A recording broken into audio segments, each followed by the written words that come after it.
दोस्तों, अगर आप गरीब घर में पैदा हुए हैं तो यह गलती आपकी नहीं है। अगर आप सारी उम्र गरीब बनकर रहेंगे तो यह आपकी सबसे बड़ी गलती है। अगर आप महीने का 10,000 रुपए भी कमाते हैं तब भी आप अमीर बन सकते हैं। दोस्तों, आपने यह कहावत तो जरूर ही सुनी होगी कि पैसों से ही पैसा कमाया जाता है, और यह बात सच भी है। आपको भी पैसों से ही पैसा कमाना होगा, मगर कब? जब आपको पता हो कि आपका पैसा कब और कहां पर इन्वेस्ट करना सही होगा। मार्केट में लगभग हर दूसरा व्यक्ति अपना पैसा लगाकर उस पे डबल अच्छे से अच्छा रिटर्न में कमाना चाहते हैं, मगर उसे यह पता नहीं होता है कि पैसे को कहां इन्वेस्ट करें, जहां 2 रुपए इन्वेस्ट किया जाए और उससे 80 रुपए का प्रॉफिट कमाया जा सके। मगर ज्यादातर लोग अपना पैसा सेविंग अकाउंट में डाल देते हैं या फिर ज्यादातर लोग एफडी करा देते हैं। अगर आप अपना पैसा इनमें लॉन्ग टर्म के लिए भी डाल देते हैं तब भी आपको 5 से 6% का ही रिटर्न देगा, जो कि एक बहुत छोटा प्रॉफिट है। इस दुनिया में जितने भी अमीर लोग हैं इन्वेस्टमेंट से कहीं ज़्यादा रिटर्न अमाउंट पर ध्यान देते हैं। आइए अमीर लोगों की इस टेक्निक को समझते हैं एक स्टोरी के थ्रू। दिल्ली में एक राजेश नाम के व्यक्ति रहा करते थे, जिनके 2 बेटे थे, जिनमें से एक का नाम सोनू तथा दूसरे का नाम मोनू था। वह प्रतिदिन पॉकेट मनी के रूप में 100 रुपए दिया करते थे। सोनू अपनी पॉकेट मनी बड़े ही संभाल कर खर्च किया करता था और उसमें से ही कुछ बचाकर अपने सेविंग अकाउंट में डाल दिया करता था। वहीं मोनू की बात की जाए तो वह फालतू की चीज़ों में अपने पैसे खर्च कर दिया करता था।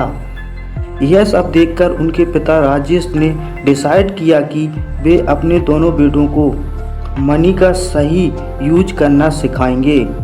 राजेश ने अपने दोनों बेटों को बुलाया और दोनों से कहा, सोनू और मोनू, आज से मैं तुम दोनों की पॉकेट मनी बढ़ा रहा हूँ, पर मेरी 2 शर्त हैं। इस पॉकेट मनी को तुम 2 ही तरीकों से ले सकते हो।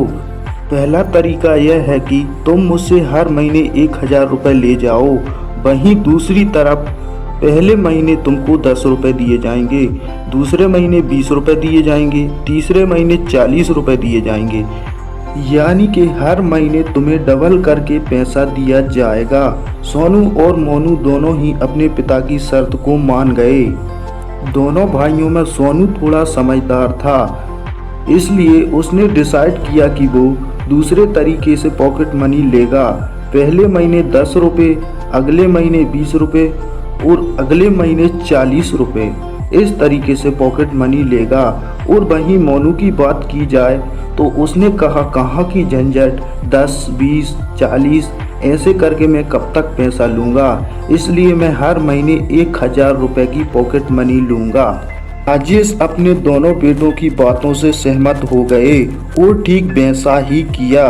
सोनू को पहले महीने 10 रुपये दिए और मोनू को पहले महीने 1,000 रुपये दिए। वहीं दूसरे महीने सोनू को 20 रुपये दिए और मोनू को 1,000 रुपये दिए। वहीं तीसरे महीने सोनू को 40 रुपये दिए, वहीं मोनू को तीसरे महीने 1,000 रुपये दिए। इस तरीके से दोनों को 6 मंथ पूरे हो गए थे। शुरू के 6 महीनों में सोनू के पास मात्र 320 रुपये ही आ पाए थे और वहीं दूसरी ओर मोनू के पास 6,000 रुपये आ गए। 1 साल के 12 महीने पूरे हो चुके हैं, जिसमें से मोनू के पास 12,000 रुपये पहुँचे। वहीं सोनू के पास लगातार बढ़ते हुए 20,480 रुपये पहुँचे। वहीं देखा जाए तो सोनू के पास 19,000 रुपये ज़्यादा आए। मोनू से 1 साल में 10 रुपए का एक छोटा सा अमाउंट 1 साल में कितना बड़ा अमाउंट बन गया।